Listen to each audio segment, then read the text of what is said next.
Treetop Twins Wilderness Adventures. The twins help a pink dolphin. Krista Cole. The water swished and swirled as winds rippled its surface, and creatures moved beneath. The Treetop family have transformed their time machine into a boat, and they have traveled not back in time but far, far away to the Amazon River in South America.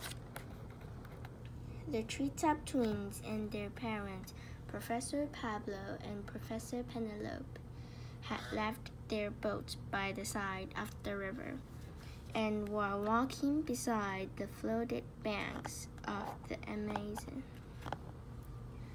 Asha was looking for jaguars.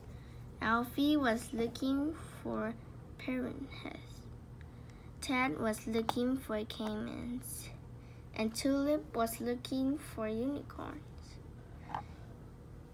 Tulip spotted a flash of pink and the brown water. "Look," cried Tulip. "It must be a unicorn. It's pink."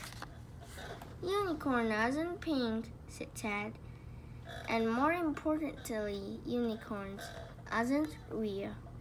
"Oh no, you're right," said a disappointed Tulip as she got a closer look at the pink animal. "It's not a unicorn, it's a dolphin." "But dolphins are not pink either," processed Ted. "These are a very special kind of dolphin," explained Professor Pablo. "The Amazon River dolphin. They have lots of teeth," said Asha, making notes in her notebook. "That's because they eat crabs and turtles as well as fish," said Professor Penelope. "They're not picky eaters." "Neither I am," grinned Alfie. "I'll eat anything." More dolphins appeared and they were in a playful mood. They swam in circles around each other. One of them had some river weed in its mouth, and it slipped the weed on the surface of the water. Another had a stick between its teeth, and it swirled around, waving the stick importantly. "What are they doing?" asked Asha. "The male dolphins are trying to make friends with the female dolphin," said Alfie. The female dolphin didn't look very interested. She swam off. "She's looking for food because she's hungry," said Asha. "Just like me," said Alfie. "How can she see anything in the water?" asked Ted.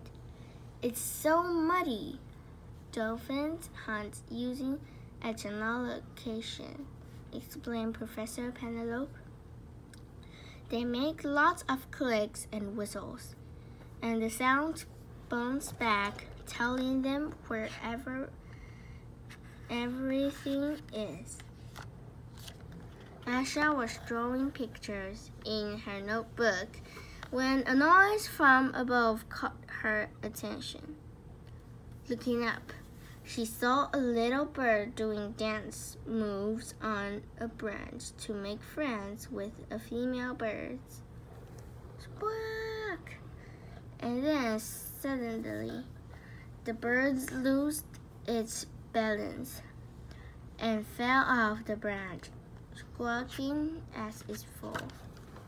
The twins turned and laughed at the birds, but it wasn't just their attention. The bird had caught. The squawk had woken a big caiman sleeping by the side of the river. None of the Treetop family had noticed it before because it looks like a fallen log.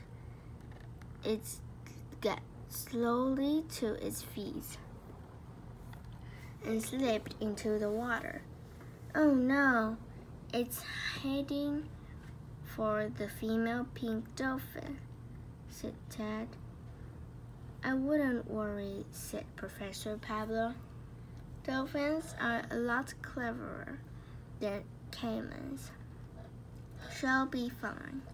But Ted wasn't taking any chance. She fetched one of the paddles off their boat and bashed it as hard as he could against the bottom of the riverbed. Bash, bash, bash went the paddle. Splash, splash, splash went the water. Sure enough, the female pink dolphin heard the noise, spotted the caiman, and immediately swam off down the river before the caiman got too close. "Phew," said Professor Pablo. "Well done, Ted. Now we'd better get back in our boat and head off before the caiman swims back its way again." Nighttime in the Amazon rainforest, the cheetah family were gathered around the campfire. Ted had tied his t-shirt around his head so he couldn't see where he was going, and he was making strange whistling noises. "What are you doing, Ted?" asked Asha. "I'm going to be the first human being to find my supper by echolocation," boasted Ted. "Maybe," said Asha, unimpressed. "But in the meantime, you've just trodden on your sandwich." "Don't worry, I'll eat it," said Alfie. Alfie wasn't a picky eater. He really would eat anything.